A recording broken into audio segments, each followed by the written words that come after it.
Untuk mengkonversi bentuk normal pertama menjadi normal kedua, caranya adalah tentukan candidate key dan atribut-atribut bukan kunci yang masih bergantung secara fungsional pada primary key.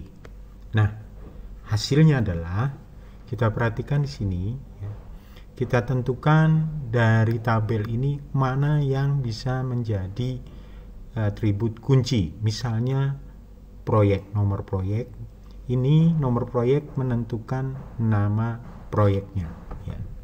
Proyek, nomor proyek menentukan nama proyek. Jadi kita bisa membuat proyek gitu ya, terdiri dari nomor proyek ini sebagai primary key dan nama proyeknya adalah atributnya, ya, pelengkapnya. Kemudian yang kedua di sini adalah siapa yang mengerjakan itu adalah pegawainya. Pegawainya di sini kalau kita perhatikan ada NRP-nya, ya, namanya, kemudian keahliannya, upah per harinya berapa, ya. Nah, ini bisa kita buat, ya, menjadi sebuah tabel di mana kita beri nama aja nanti pegawai, terdiri atributnya adalah NRP, nama pegawainya, ya, keahliannya, upah per harinya berapa, ya. Nah, dari relasi ini ada proyeknya, ya, berdasarkan nomor proyeknya, siapa yang mengerjakan, cukup kita tulis NRP-nya, dan untuk pegawai ini berapa jumlah hari kerja, maka kita bentuk sebuah tabel yang namanya pekerjaan. Pekerjaannya itu menunjukkan nomor proyeknya, kalau nomor proyeknya 12 gitu ya. Nanti dari nomor proyek ini kita sudah tahu nama proyeknya apa. Kemudian siapa yang mengerjakan, cukup dari NRP-nya aja. Nah, dia berapa jumlah hari kerjanya. Nah, maka di sini terdapat, nanti kita bisa turunkan, ya, bentuk kedua, ya. Nah, bentuk normal kedua ini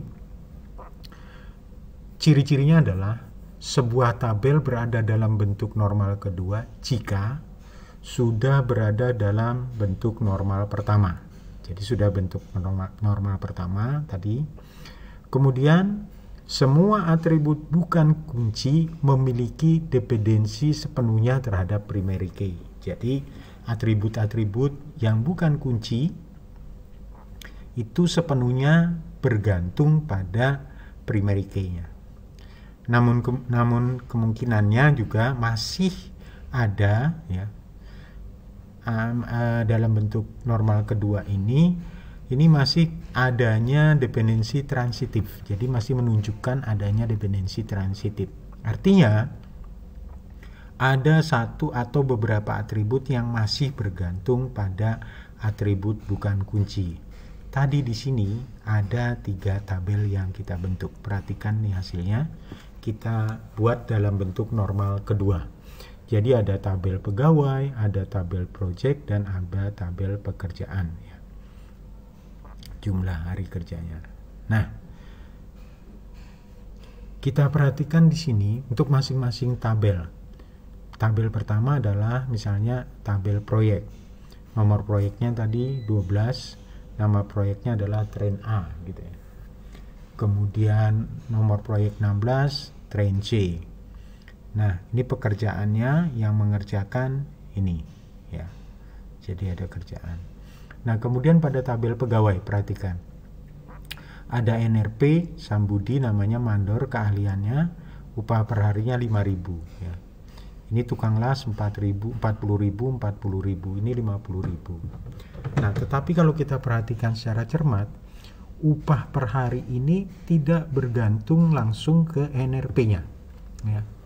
Jadi seorang pegawai dia memiliki keahlian, upah per hari ini bergantung pada keahliannya.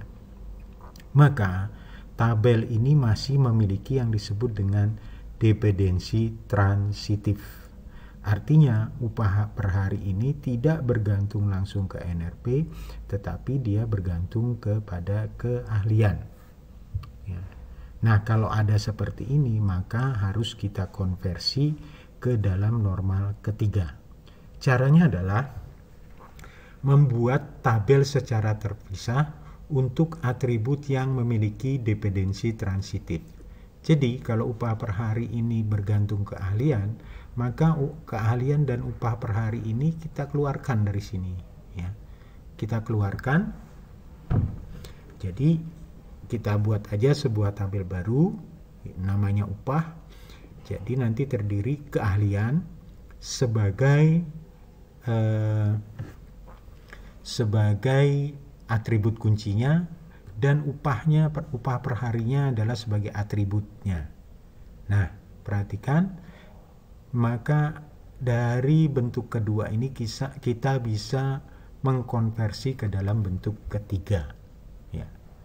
Nah, bagaimana ciri-ciri bentuk ketiga?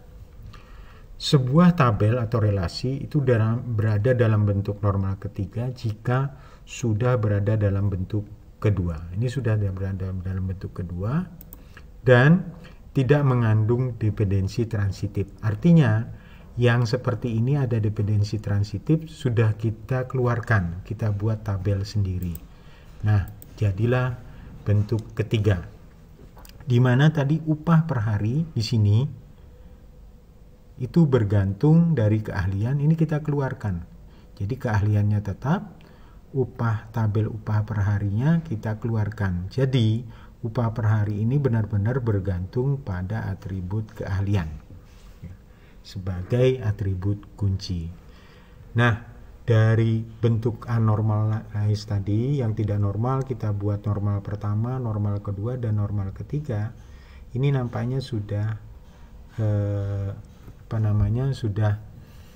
normal, ya. Sudah normal sehingga kita bisa buat relasi antar tabelnya. Nah, jadi cukup untuk proyek tadi, detail tentang proyek, nama proyek, mungkin di sini bisa ditambahkan lagi lokasi, ya, kemudian penanggung jawab dan seterusnya.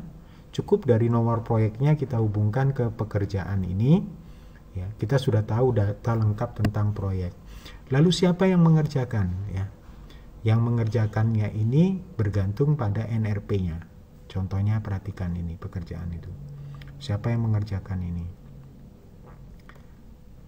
Nah, kemudian berapa jumlah hari kerja untuk masing-masing pegawai ini? Cukup dari NRP ini aja kita udah tahu jumlah hari kerjanya.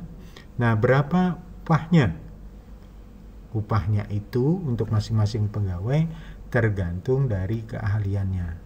Nah, ini bisa jadilah relasi antar tabel. Kalau kita turunkan, ini bisa kita create menjadi tabel-tabel, ya. Inilah proses normalisasi.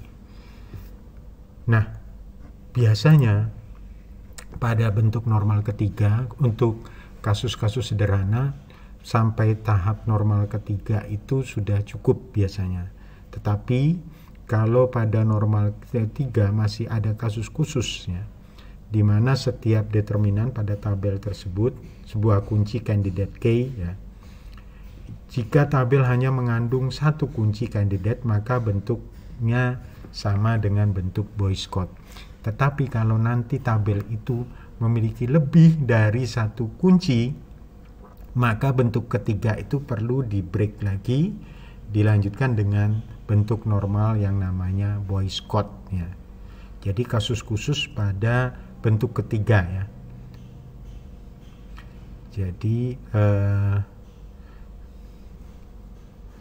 dia memiliki candidate key lebih dari satu kunci. Demikian tadi normalisasi, tapi umumnya yang sering didapatkan pada proses ini cukup sampai normal ketiga sudah. Tetapi untuk kasus-kasus yang rumit, misalnya saja kalau Anda menyelesaikan misalnya untuk kasus sebuah bank di mana dia memiliki data transaksi yang besar dan harus dipecah-pecah lagi macam-macam, maka nanti perlu diturunkan sampai normal keempat, ya. Jadi normal keempat ini cirinya dia sudah berada dalam bentuk normal ketiga dan sebuah ketergantungan multinilai. Jadi ini rumit, ya. Jadi ketergantungannya ini rumit, berelasinya cukup banyak, maka perlu dibentuk keempat atau bahkan dalam bentuk normal kelima, ya. Jadi nanti ini dengan menggunakan join dan sebagainya. Tetapi untuk contoh-contoh sederhana, untuk Anda pahami dulu, mungkin cukup sampai bentuk ketiga itu sudah bisa digunakan, dianggap sebagai bentuk normal. Demikian materi kita tentang normalisasi ya pada hari ini. Mudah-mudahan dapat membantu Anda untuk memahami bagaimana kita merancang sebuah basis data ya, dengan menggunakan normalisasi, dengan catatan bahwa data-datanya itu sudah tersedia dengan lengkap, sehingga kita dapat membentuk mulai dari bentuk tidak normal, bentuk normal pertama, bentuk normal kedua, ketiga, dan seterusnya. Sekian materi penjelasan materi tentang normalisasi hari ini. Semoga ada manfaatnya. Assalamualaikum warahmatullahi wabarakatuh.